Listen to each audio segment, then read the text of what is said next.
जय माता दी। जय माँ कामाख्या। कामाख्ये वरदे देवी नीलपर्वतवासिनी तम देवी जगतमाता योनि मुद्रे नमस्तुते। कामाख्ये काम संपन्ने कामेश्वरी हर प्रिये कामनां देहि मे नित्यं कामेश्वरी नमस्तुते। कामदे काम रूपस्ते सुभगे सुरसेविते करोमि दर्शन देव्यं सर्वकामार्थ सिद्धयेत्। ओम महेशानी महामाये चामुंडे मुंडमालिनी आयु आरोग्य ऐश्वर्य देहि में देवी परमेश्वरी। ओम जयंती मंगला काली भद्रकाली कपालिनी दुर्गा क्षमा शिवा धात्री स्वाहा सदा नमस्तुते। ओम सर्वमंगल मांगल्ये शिवे सर्वासादिके शरण्ये त्र्यंबके गौरी नारायणी नमस्तुते। दुर्गति नाशिनी दुर्गा जय जय काल विनाशिनी काली जय जय। उमा रमा ब्रह्माणी जय जय सीता राधा रुक्मणी जय जय। महालक्ष्मी नमस्तुभ्यं सुरेश्वरी हरि प्रिय नमस्तुभ्यं दयानिधि। काली काली महाकाली काली के पापनाशिनी खड़गहस्ते मुंडहस्ते काली काली नमस्तुते। देव राधा ट्रस्ट सत्यवाणी चैनल, जैसा कि आप सभी लोग जानते हैं, हिंदू सनातन धर्म में जन्म पत्रिका बनाने का बहुत बड़ा महत्व है। हर माता पिता को अपने बच्चों की जन्म पत्रिका बनाना चाहिए ताकि ये पता लग सके कि बच्चे के जीवन में कब दुख आएगा, कब सुख आएगा और किस प्रकार का दुख आएगा। चाहे उसके 5 बच्चे हो, 4 बच्चे हो, 3 बच्चे हो, तो भी हर बच्चे का भाग्य अलग अलग होता है। इसलिए कम से कम उसका मोटा मोटा भाग्य तो हर माता पिता को याद होना चाहिए कि मेरा बेटा क्या करेगा या मेरी बेटी क्या करेगी। तो इसीलिए बोला जाता है कि पत्रिका बनवा के रखना चाहिए। जन्म तारीख, जन्म समय, जन्म स्थान। अब पत्रिका बन जाती है तो जिंदगी का 50% जीवन राहु के ऊपर डिपेंड करता है। माने मनुष्य के जीवन में जितने भी कष्ट आते उसमें राहु ज़्यादा कष्ट प्रदान करता है। 2/3 जीवन राहु से ग्रसित या अच्छा रहता है। तो आज हम आपको राहु के बारे में ही पूरा वर्णन बताएंगे। यदि आपकी पत्रिका बनी हुई हो तो एक राहु के बारे में जनरल ज्ञान आपको होना अत्यंत आवश्यक है कि राहु है क्या वास्तव में। तो राहु का अर्थ होता है अंधकार। मतलब राहु को सीधा सीधा एक शब्द में परिभाषित किया जा सकता है जिसको बोलते हैं कि अंधकार है। और वेदों में, शास्त्रों में राहु को राक्षस का रूप बताया गया है। और यह राहु सूर्य को और चंद्रमा को ग्रसित करता है, ऐसा भी शास्त्र बोलते हैं। इसलिए पत्रिका में चंद्र ग्रहण भी राहु की वजह से आता है और सूर्य ग्रहण भी राहु की वजह से आता है। और जिसके जीवन में यह सूर्य ग्रहण, चंद्र ग्रहण होता है, उस मनुष्य को जीवन में भयंकर कष्ट की उत्पत्ति होती है, वो सुखी नहीं रह सकता। इसलिए पहले ये देखवा लो कि पत्रिका में राहु सूर्य को या चंद्रमा को ग्रसित तो नहीं कर रहा है, और यदि कर रहा है तो उसका उपाय करें। अन्यथा जीवन में सूर्य अपना पूर्ण फल नहीं दे पाएगा, चंद्रमा अपना पूर्ण फल नहीं दे पाएगा। यानी माता और पिता, सूर्य पिता का कारक है, चंद्रमा माता का कारक है, दोनों से आपको सुख नहीं मिलेगा, उनकी संपत्ति नहीं मिलेगी, उनका आशीर्वाद नहीं मिलेगा। और सूर्य के साथ राहु बैठ जाता है तो पितृदोष भी हो जाता है। तो सूर्य जो है राहु से ग्रसित होता है, चंद्रमा भी राहु से ग्रसित होता है। पूर्णिमा के दिन चंद्र ग्रहण लगता है और अमावस्या के दिन सूर्य ग्रहण होता है, ऐसा कहा जाता है। और देखते भी हैं हम हर जगह। तो भागवत, श्रीमद् भागवत कथा, श्रीमद् भागवत पुराण, उसमें राहु की पुत्री भी है, स्वर भानु। मतलब स्वर भानु जो है राहु का नाम है और इसकी पुत्री को स्वर भानु पुत्री कहा जाता है। और ऐसा कहा जाता है कि राहु जिसके जीवन में आता है वो मनुष्य को भयंकर कष्ट देता है। राहु के अन्य नाम भी हैं जो बहुत कम लोग जानते हैं। राहु का एक नाम है तम, दूसरा नाम है अगु और तीसरा नाम है असुर। और राहु को असुर के नाम से ज़्यादा जानते हैं और यह हमेशा दुष्ट ग्रह के रूप में माना जाता है। तो जीवन में आप ये देखो कि राहु आपकी जन्म पत्रिका में कहाँ बैठा हुआ है। राहु की भी माँ है सिंहिका, और जो दैत्यराज हिरण्यकश्यपु की पुत्री है, यानी हिरण्यकश्यपु जो है राहु के नाना लगते हैं।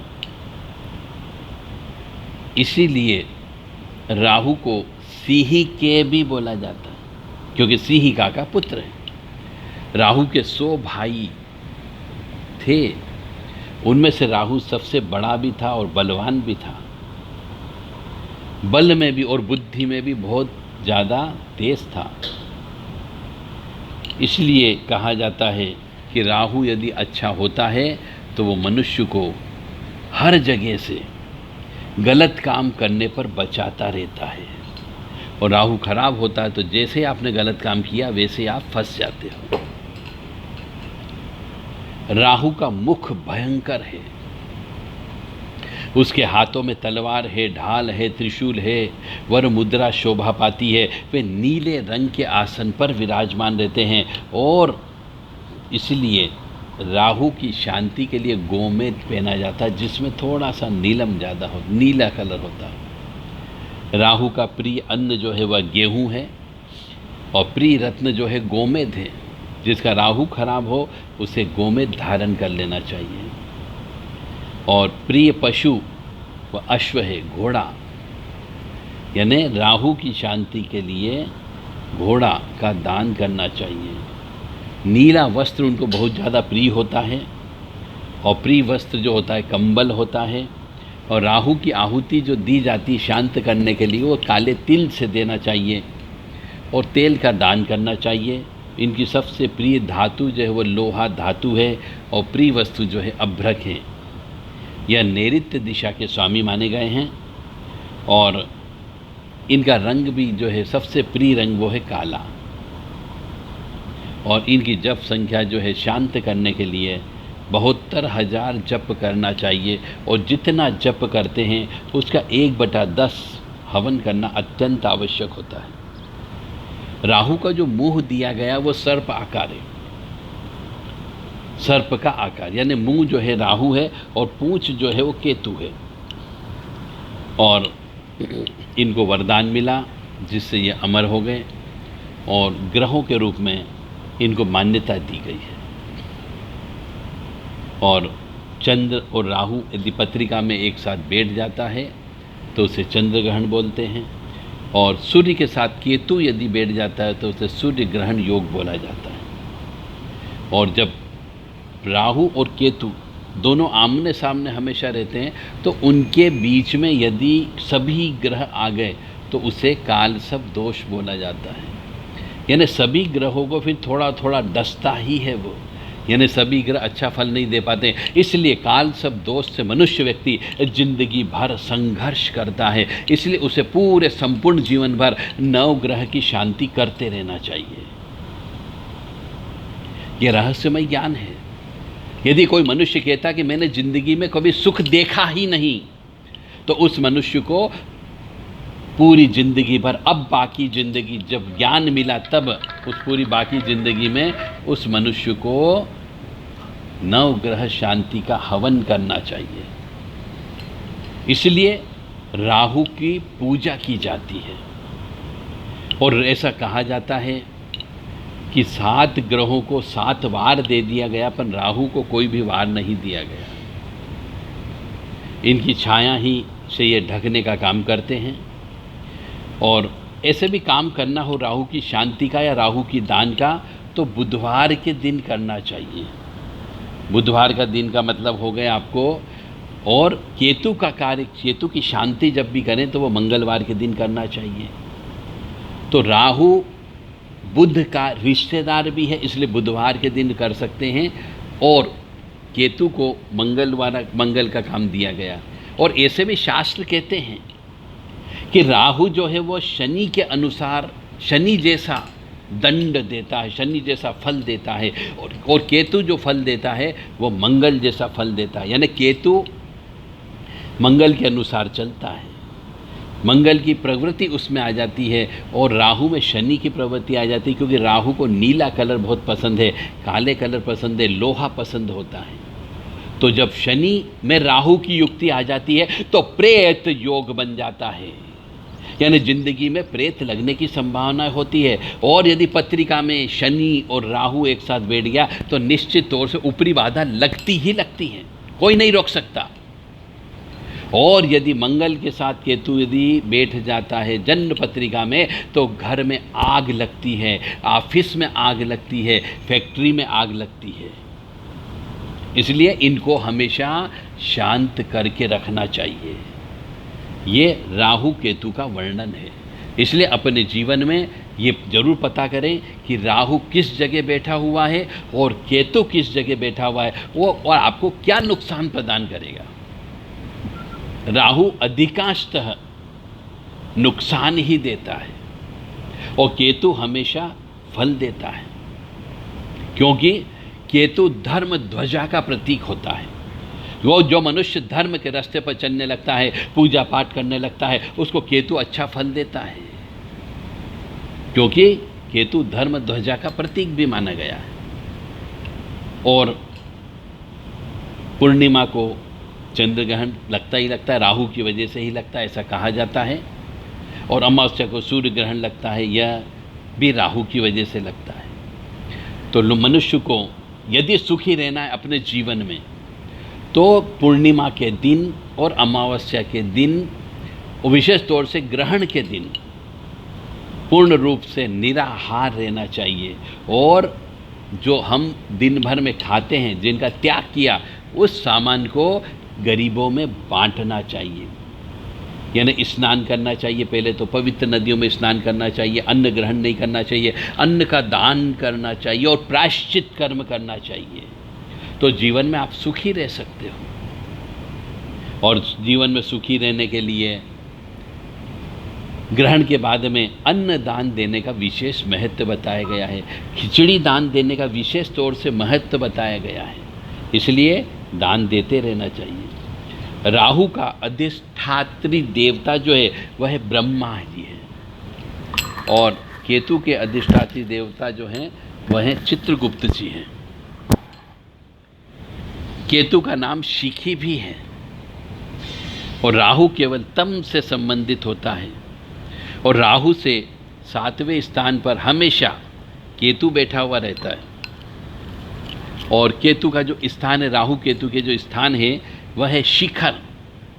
मंदिरों के शिखरों पर जो झंडा लगाया जाता है वो झंडा इसीलिए लगाना चाहिए। तो जिस मनुष्य का जीवन में राहु केतु खराब बैठा हुआ, उस मनुष्य को हमेशा अपने आसपास के जितने भी मंदिर हो, शिखर जिसमें लगा हुआ हो, वहाँ पर झंडे लगवाना चाहिए, जिससे राहु केतु कष्ट कम देता है। माफ़ तो नहीं करेगा परंतु कष्ट कम देता है। या फिर घने वन होते हैं, घने वनों में अन्न का दान देना चाहिए जीव जंतु के निमित्त, ताकि आपको सुख की प्राप्ति हो सके। और हमेशा ये मैं बार बार कहता हूँ, छिद्र युक्त वस्त्र नहीं पहनना चाहिए। छेद यानी जिस कपड़ों में, जैसे मैंने बहुत से मनुष्यों को देखा है कि वह मनुष्य मोजे फट जाते तो भी पहन के रखते हैं, अंदर का बनियान फट गया तो वो भी पहने हुए रहते हैं, अंडरवियर फट गई तो उसको भी पहने हुए रहते हैं, जूते फट गए तो उनको भी पहन के रखते हैं। तो ये केतु नुकसान करता है, इसीलिए हमारे शास्त्र में बोला गया है कि फटे हुए वस्त्र नहीं पहनना चाहिए, या तो उनको रिपेयर कर लो फिर पहनो, परंतु छेद नहीं होना चाहिए। छेद हो जाए तो इसका मतलब केतु का प्रभाव आपके ऊपर बढ़ता जाएगा, इसलिए फटे हुए वस्त्र नहीं पहनना चाहिए। और नीला रंग राहु को बहुत पसंद होता है, तो जिसका राहु खराब है उसे नीले कलर का कुछ भी नहीं पहनना चाहिए। अंडर गारमेंट भी नीले कलर के नहीं पहनना चाहिए, बनियान भी नीले कलर की नहीं पहनना चाहिए। नीले कलर की लोग बाग जींस पहनते, इसी वजह से उनको तकलीफ भी होती, क्योंकि वो 8-8, 10-10, 12-12 घंटे तक जींस पहन के रहते हैं और वो नीले कलर की होती है। तो जिसका राहु खराब हो उसे नीले कलर से दूर रहना चाहिए, नीले कलर नहीं पहनना चाहिए। और राहु को यदि शांत करना हो तो आपको गोमेद रत्न धारण कर लेना चाहिए, और लहसुनिया के लिए, केतु के लिए लहसुनिया रत्न धारण कर लेना चाहिए। यदि आप धर्म प्रिय हो और केतु आपका खराब हो तो आपको लहसुनिया धारण करना चाहिए चांदी में, बुध की जगह। बुध की जगह का मतलब होता है चपटी उंगली में, सबसे छोटी उंगली में आपको ये रत्न धारण करना चाहिए। और दोनों की जाति जो है, राहु केतु दोनों की जाति जो है चांडाल जाति कही जाती है। धातु इनका सीसा है, सीसा वो धातु है। और लिंग जो है पुरुष है, गुण जो है इनका तमस गुण है, और वृद्ध की अवस्था में रहते हैं। और समय इनका दोपहर है, मतलब राहु केतु से संबंधित यदि कोई दान देना हो तो वो दिन में देना चाहिए। समय मतलब दोपहर के समय पे देना चाहिए, 12 से 2 बजे के बीच में, जिसको दोपहर कहा जाता है। ये बहुत टेक्निकल बात है, ये आपको कोई नहीं बोलेगा। और धातु जो है लोहा इनको बहुत पसंद होता है। और ये जहाँ पर बलवती रहती, मतलब राहु केतु की यदि शांति करना हो तो सांप का बिल, जिसको बाबी बोला जाता है, वहाँ पर बैठ करके यदि जप करोगे, पूजन अर्चन करोगे, दान धर्म करोगे तो राहु अवश्य प्रसन्न होता ही होता है, क्योंकि यह सर्पकार है। और राहु का मुंह जो है वो सांप का मुंह है, और पूंछ जो है वह केतु है। और राहु जो है संध्या काल यानी कि जब दिन और रात का मिलन होता है, उस समय पे बलि हो जाता है। इसलिए उस समय पे श्री हरि विष्णु के नाम का जप करना चाहिए। ओम नमो भगवते वासुदेवाय, ओम क्लीं कृष्णाय नमः, ओम नमो नारायणाय। ये मंत्र जप करना चाहिए संध्या बेला के समय पे, ताकि राहु का प्रभाव आपके ऊपर नहीं पड़े, आपके घर के ऊपर नहीं पड़े, आपके बच्चों के ऊपर नहीं पड़े। इसलिए संध्या बेला यानी कि सुबह भी दिन और रात का मिलन, और शाम को भी दिन और रात के मिलन को संध्या बेला बोलते हैं। और सवेरे को ब्रह्म मुहूर्त बोला जाता है। उस समय पे ओम नमो नारायण जप करना चाहिए, या ओम क्लीं कृष्णाय नमः, क्योंकि कृष्ण का मंत्र बोलने से हजारों पापों का नाश हो जाता है। इसलिए कृष्ण के मंत्र का भी जप कर लेना चाहिए। और राहु का जब भी दान दे तो दक्षिण में मुख करके दान देना चाहिए, क्योंकि राहु दक्षिण मुखी है।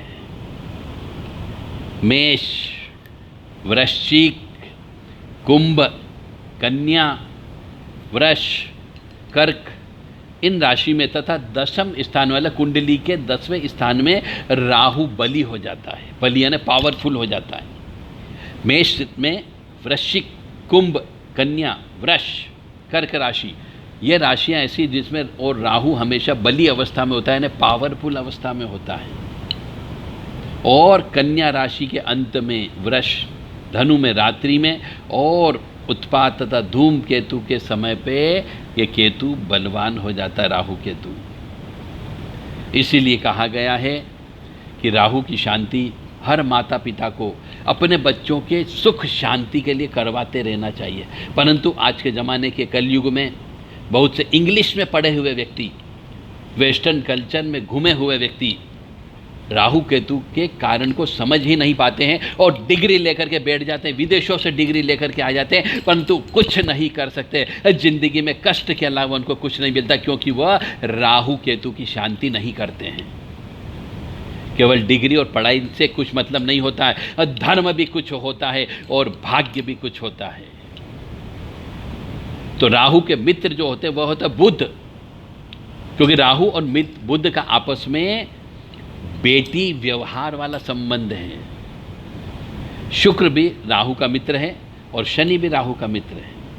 केतु का सूर्य, मंगल और गुरु ये मित्र कहे जाते हैं, क्योंकि केतु नहीं डसता है, केवल राहु ही सूर्य चंद्र को डसता है, तो वो उसके शत्रु होते हैं।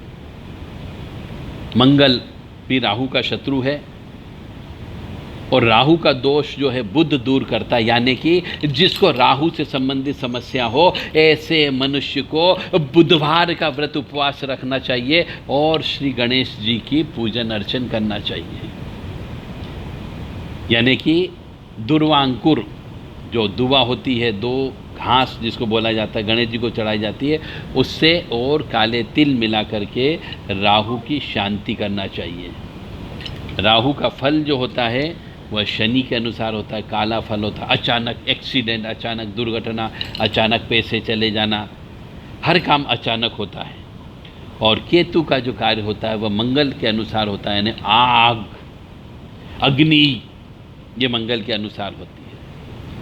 इसलिए राहु की दृष्टि 5वें, 7वें, 9वें और 12वें भाव स्थानों पर पूर्ण दृष्टि होती है, क्योंकि राहु जो है शनि के अनुसार काम करता है। तो जो शनि जो दृष्टि डालता है वही दृष्टि 5, 7, 9, 12 की दृष्टि राहु की दृष्टि होती है, पूर्ण दृष्टि होती है। और राहु आकस्मिकता का परिचारक भी होता है। राहु केतु जिस भाव या किसी ग्रह पर जिस राशि से संबंधित है उसके स्वामी के अनुसार ही फल प्रदान करते हैं। अतः स्वतंत्र फल का कोई अस्तित्व नहीं होता है। राहु वास्तव में जिंदगी में भयंकर नुकसान देता है। पारिवारिक नुकसान दे सकता है, शारीरिक नुकसान दे सकता है, मानसिक नुकसान दे सकता है, आर्थिक नुकसान दे सकता है, कलंक लगवा सकता है। इसलिए राहु से बच कर के रहना चाहिए। राहु जो है प्रबल पाप कर्म है, पाप ग्रह है, यानी वो पाप करवाता है। जब राहु प्रबल होता है तो पाप कर्म आप स्वतः करने लग जाओगे। इस तरह राहु केतु वास्तव में स्वतंत्र फल नहीं देते, बल्कि पीड़ा देते हैं, कष्ट देते हैं, परेशानी देते हैं। और ये दोनों जो है दुख पर स्वामित्व रखते हैं। शनि छाया पुत्र है और दुख का स्वामित्व रखता है, और राहु भी जो है छाया ग्रह है। तो इस तरीके से दोनों आपस में मित्र ग्रह माने जाते हैं और दुख अवश्य प्रदान करते ही करते हैं। यदि राहु शनि बैठ जाए एक साथ कहीं पर भी तो वह धन हानि अवश्य करते हैं, धन हानि अवश्य करेंगे ही करेंगे। और राहु जिसका प्रबल होता है, राहु प्रधान व्यक्ति होता है, वह व्यक्ति अपने वादे का पक्का होता है,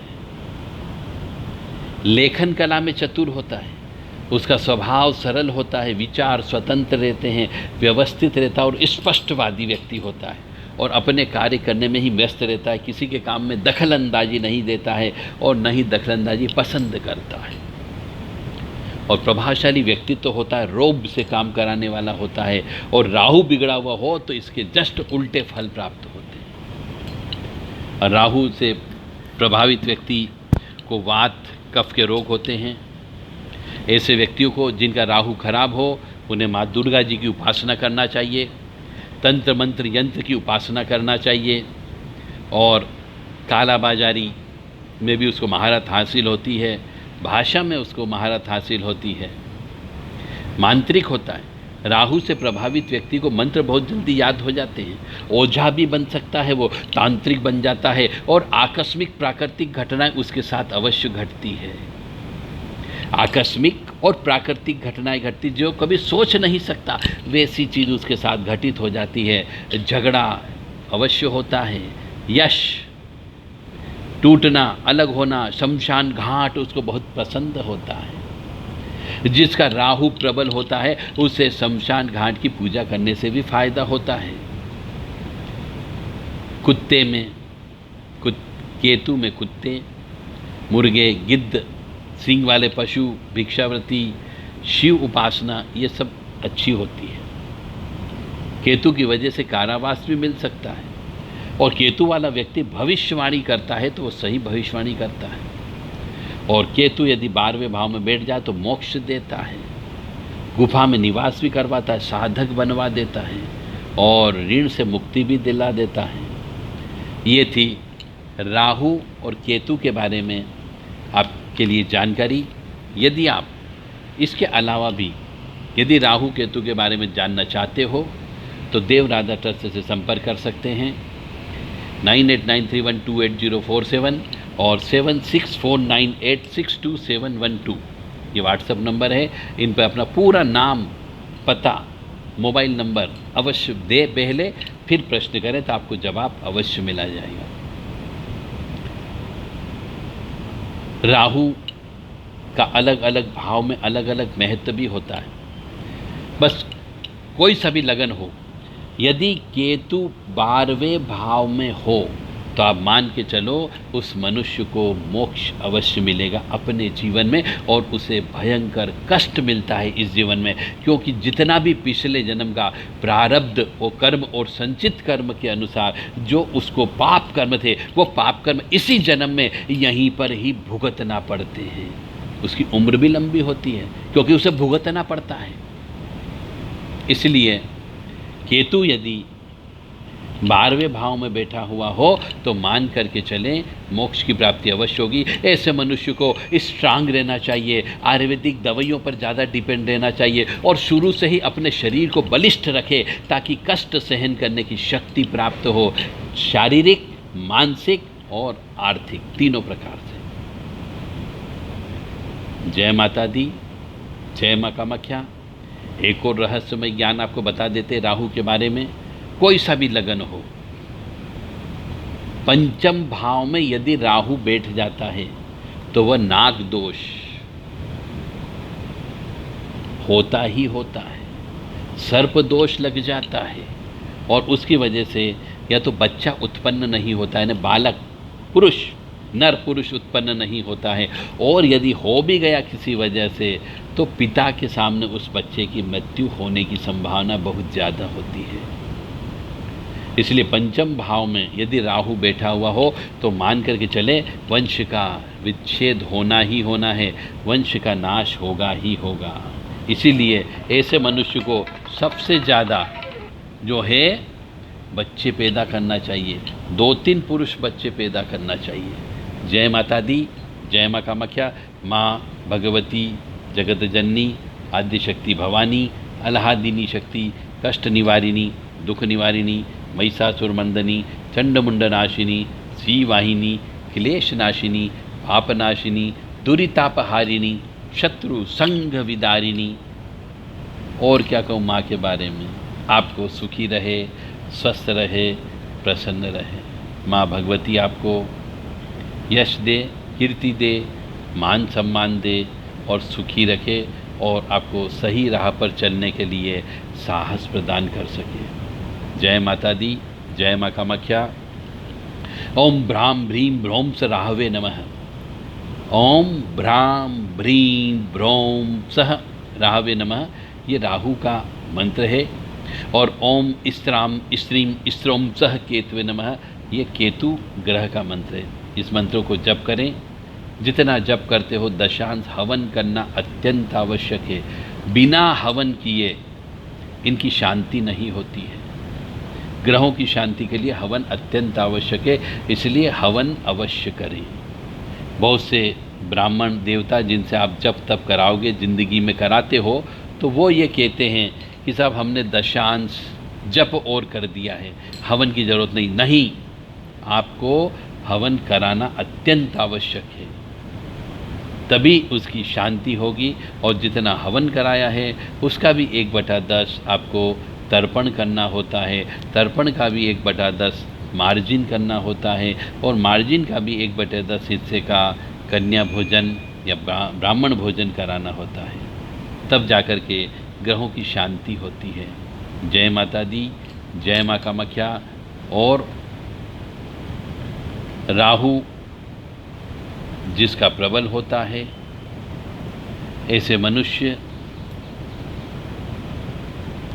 अधिकांशतः देखे गए हैं कि झूठे होते हैं।